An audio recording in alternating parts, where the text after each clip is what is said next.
হে ঈমানদারগণ, তোমরা পুরুষরা একদল পুরুষ অপর দল পুরুষের ব্যাপারে ঠাট্টা করো না।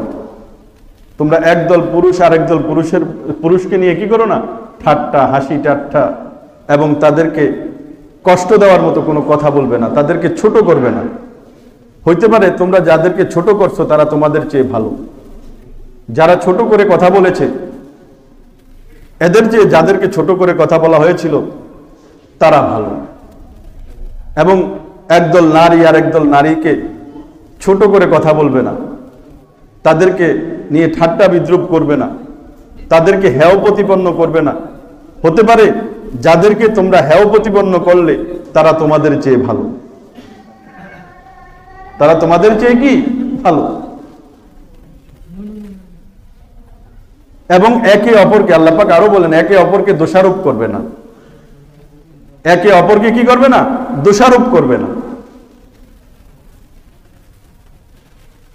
একে অপরকে দোষারোপ করা এবং একে অপরকে খারাপ নামে ডাকবে না। একে অপরকে কি করবে না, খারাপ নামে ডাকবে না। আল্লাহ পাক বলেন একে অপরকে খারাপ নামে ডাকা এটা জঘন্য অপরাধ। কোন মুমিনকে খারাপ নামে ডাকা এটা জঘন্য অপরাধ। এগুলোর দ্বারা মুমিন কি পায়, কষ্ট পায়। কারণ আল্লাহ পাক কঠিনভাবে নিষেধ করেছেন যে অন্যায়ভাবে কোনো মুমিনকে কি দিও না, কষ্ট দিও না।